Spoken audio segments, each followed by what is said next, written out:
Class 11th के सभी बच्चे बहुत अच्छे से होंगे।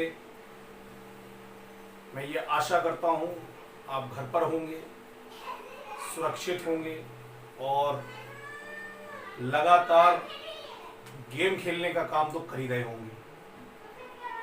पढ़ाई में भी थोड़ा थोड़ा ध्यान दे लो बेटा। टिकटॉक और पबजी जो है बड़ा समस्या का काम है। थोड़ा थोड़ा पढ़ाई पे ध्यान दो, क्योंकि पढ़ना ही पड़ेगा हमें, लेकिन घर पर रहकर हमें घर पर रहना है। पढ़ना बहुत ज़रूरी है, एंटरटेनमेंट के साथ पढ़ना है और शायद मैं इसी के लिए आपके साथ जाना चाहता हूँ। मैं सारे बच्चों से ये आशा करूँगा आप घर पे रहिए। एचडीएस स्कूल आपको ऑनलाइन प्रोवाइड करा रहा है क्लासें, उनका मज़ा लीजिए। थोड़ा सा गेम खेल लो, थोड़ा सा पढ़ाई कर लो, थोड़ा थोड़ा सब कुछ कर लो, मज़ा हो जाएंगे बहुत आराम से भाई। आइए तो फिर हम मज़ेदारी के साथ अपना वीडियो स्टार्ट करते हैं। आइए इस वीडियो में देखो टॉपिक मिश्रण सब पढ़े हैं क्लास 9 10 में खूब अच्छे से। जब दो या दो से अधिक पदार्थों को किसी भी अनुपात में, मतलब हमने कोई निश्चित अनुपात नहीं लिया, दो या दो से अधिक पदार्थ लिए, उसको किसी भी अनुपात में आपने उसको मिलाने का क्या किया बेटा, कार्य किया। जब दो या दो से अधिक पदार्थों को किसी भी अनुपात में मिलाने का कार्य किया जाता है तो बनने वाला पदार्थ जो होता है उसको बेटा हम क्या कहते हैं, मिश्रण के नाम से क्या करते हैं, जानते हैं। मिश्रण को जैसे शरबत आप घर पे बना रहे हैं, आजकल गर्मी बहुत है, पानी ले लिया इतना सारा, 4-5 चम्मच चीनी डाल दी, नींबू डाल दिया, नमक डाल दिया, क्या आपने सभी सही निश्चित मात्रा में मिलाया? नहीं। तो जो आपने नींबू का शरबत बनाया उसमें सभी पदार्थ प्रमुख रूप से अलग अलग मात्राओं में क्या है, उपस्थित है। तो हम उसको क्या कहेंगे कि ये पाया जाने वाला पदार्थ प्रमुख रूप से क्या कहलाएगा, मिश्रण। मिश्रण दो प्रकार के होते हैं, समांगी मिश्रण और विषमांगी मिश्रण। समांगी मिश्रण पढ़ लो, वह मिश्रण जिसमें संपूर्ण नमूने का संगठन एक समान होता है। कहने का मतलब कि जो भी पदार्थ उसमें मिलाया जाएगा उसमें उपस्थित पाए जाने वाले अणु या मिलाया गया पदार्थ जो होगा वह मात्रा में प्रमुख रूप से कैसा होगा, एकदम बराबर होगा। तो इस प्रकार का जो पाया जाने वाला मिश्रण होगा उसको हम समांगी मिश्रण के नाम से क्या करते हैं। जैसे वायु के बारे में बात करें, वायु में तो वायु में ऑक्सीजन और नाइट्रोजन और आदि गैसें जो है वह प्रमुख रूप से क्या है, उपस्थित है। तो वायु का जो मिश्रण होगा वो क्या कहलाएगा, समांगी मिश्रण के नाम से क्या किया जाएगा, जाना जाएगा। अब बच्चों के दिमाग में आ रहा होगा सर 21% हमारी ऑक्सीजन है और प्रमुख रूप से 76 कुछ 3 के आसपास प्रमुख रूप से हमारी पाई जाने वाली नाइट्रोजन। तो आप कहोगे सर नाइट्रोजन तो बहुत अधिक है, ऑक्सीजन बहुत कम है, आप कह रहे हैं कि मिश्रण समांगी मिश्रण जो होगा वो दोनों बराबर मात्रा में होना चाहिए। कंफ्यूजन। तो जो हमारी पाई जाने वाली वायु है, क्या इसमें पाई जाने वाली नाइट्रोजन की क्या कुल मात्रा 72%? नहीं, पूरे वायुमंडल के अंतर्गत 72% प्रमुख रूप से 76% हमारी पाई जाने वाली प्रमुख रूप से नाइट्रोजन उपस्थित है। अर्थात इसका कहने का मतलब क्या, हम एक मोल, एक निश्चित मिश्रण की मात्रा के बारे में क्या कर रहे हैं, उसमें लगभग सभी कण जो होंगे वह प्रमुख रूप से लगभग एक दूसरे की बराबर मात्रा में उपस्थित रहने का कार्य। ये मिश्रण जो होंगे उनको हम समांगी मिश्रण के नाम से क्या करेंगे, विषमांगी मिश्रण में। वे मिश्रण जिसमें पाए जाने वाले संपूर्ण नमूने के संगठन के अंतर्गत पाए जाने वाले पदार्थ अलग अलग प्रमुख रूप से मात्रा के अंतर्गत या एक समान उपस्थित नहीं होते। इस प्रकार के पाए जाने वाले मिश्रण को हम विषमांगी मिश्रण के नाम से क्या करते हैं, जानते हैं। जैसे धुआं में कार्बन की कणों की मात्रा अधिक और प्रमुख रूप से वायु की मात्रा कैसे हो जाएगी, काला दिखाई पड़ रहा है। इसीलिए प्रमुख रूप से पाए जाने वाले जो आपका वायु का जो मिश्रण होगा, धुएं का जो मिश्रण होगा वह प्रमुख रूप से विषमांगी मिश्रण के अंतर्गत आने का कार्य। अगला देखो भौतिक राशियां, नया टॉपिक, यहां से टॉपिक बदला है, ध्यान।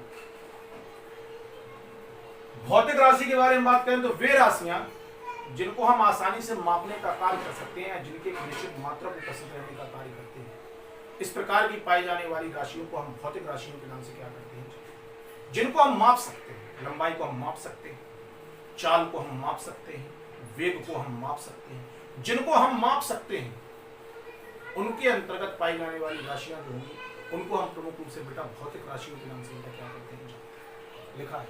वे राशियां जैसे लंबाई, द्रव्यमान, समय, ताप, क्षेत्रफल, आयतन, घनत्व आदि जिन्हें मापने का कार्य किया जा सकता है उन्हें हम भौतिक राशियों के नाम से क्या करते हैं, जानते हैं। इनके अलावा जिन राशियों को वैज्ञानिक अध्ययनों पे मापा जाता है उन्हें भी हम भौतिक राशियां कह सकते हैं, जैसे चाल वैज्ञानिक वेग, त्वरण, काल, ऊर्जा और शक्ति। चाल मतलब चलना, वेग मतलब किस गति से चलने का कार्य कर रहा है, त्वरण मतलब उसका प्रमुख रूप से कैलिब्रेशन, एक्सीलरेटर उसका कैसा क्या है, किस गति से चल रहा है, कार्य कैसा कर रहा है, ऊर्जा कितनी खर्च हो रही है, शक्ति कितनी प्रमुख रूप से लगने का कार्य कर रही है, ये सब प्रमुख रूप से पाई जाने वाली जो राशियां होंगी इनको हम बेटा भौतिक राशियों के नाम से क्या करेंगे, जानेंगे।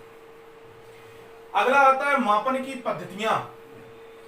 मापन की पद्धतियां मतलब भौतिक राशियों को मापने के लिए जो मात्रक उपयोग करते हैं उनकी प्रमुख रूप से कुछ पद्धतियां हैं अंतरराष्ट्रीय स्तर पर जो चलने का कार्य करती हैं। इन पद्धतियों को हम प्रमुख रूप से पाई जाने वाली मापन की पद्धति के नाम से बेटा क्या करते हैं, जानते हैं। इन पद्धतियों में सबसे पहली पद्धति आती है एमकेएस, दूसरी आती है सीजीएस और तीसरी आती है एफपीसी। एमकेएस पद्धति किसे कहते हैं? इस पद्धति में देखो एम दिख रहा है, एम सबसे पहले पाई जाने वाली जो प्रमुख रूप से एमकेएस पद्धति है इसमें लंबाई का मात्रक प्रमुख रूप से किसको मानते हैं, मीटर। लंबाई को किसमें मापी है, मीटर, एम फॉर मीटर। इसी प्रकार से द्रव्यमान को किसमें मापेंगे, किलोग्राम, के फॉर किलोग्राम, और समय को किसमें मापते हैं, सेकंड में मापने का कार्य करते हैं। तो वह पद्धति जिसमें पाई जाने वाली प्रमुख रूप से आपका जो पाई जाने वाली हमारी लंबाई है उसको मीटर में मापने का कार्य किया जाए, पाई जाने वाले द्रव्यमान को प्रमुख रूप से किलोग्राम में मापने का कार्य किया जाए और समय को सेकंड में मापने का कार्य किया जाता है। इस प्रकार की पद्धति को हम प्रमुख रूप से एमकेएस पद्धति के नाम से क्या करते हैं, जानते हैं। अगला सीजीएस पद्धति। सी मतलब सेंटीमीटर, मतलब लंबाई किसमें मापेंगे, सेंटीमीटर। भार को किसमें मापेंगे, ग्राम में, और समय को किसमें मापेंगे, पुनः सेकंड में। इस प्रकार की पाई जाने वाली पद्धति सीजीएस पद्धति। अगला एफपीसी। एफ मतलब हो गया फुट, मतलब लंबाई को हमने किसमें मापेंगे, फुट में। पाई जाने वाली प्रमुख रूप से हमारा द्रव्यमान का जो मात्रक होगा उसमें पाउंड होगा, और पाई जाने वाली एस जो होगा उसको टाइम जो होगा उसको हम सेकंड में मापने का क्या करते हैं, कार्य करते हैं, फुट, पाउंड, सेकंड। इस पद्धति को हम प्रमुख रूप से एफपीएस पद्धति के नाम से क्या करते हैं, जानते हैं। देखो इनमें एक विशेष नाम दिया गया, जैसे सीजीएस पद्धति को प्रमुख रूप से किसके नाम से जानते हैं, फ्रांसीसी पद्धति के नाम से क्या किया जाता है, जाना जाता है। एफपीसी पद्धति जो होती है इसको हम प्रमुख रूप से ब्रिटिश पद्धति के नाम से क्या करते हैं, जानते हैं। तो इस बात को विशेष तौर पे याद रखना है, कभी पूछ लिया जाए फ्रांसीसी पद्धति किसे कहते हैं, तो फ्रांसीसी पद्धति किसको माना जाता है, सीजीएस पद्धति को।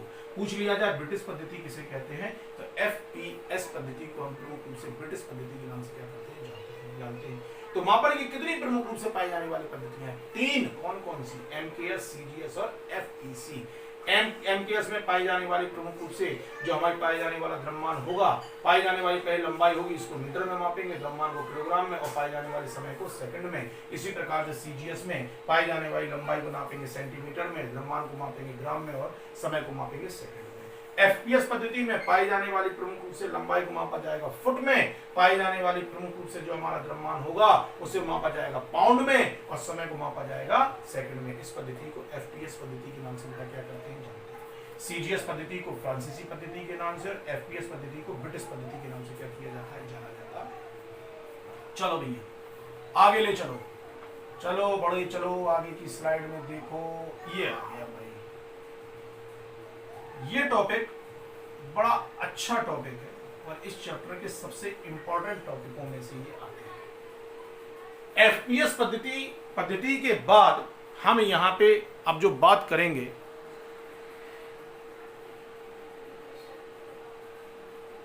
पद्धति के बाद हम यहां पर जो बात करेंगे अब वो आएगा सबसे पहले रसायन संयोग या संयोजन के नियम के बारे में।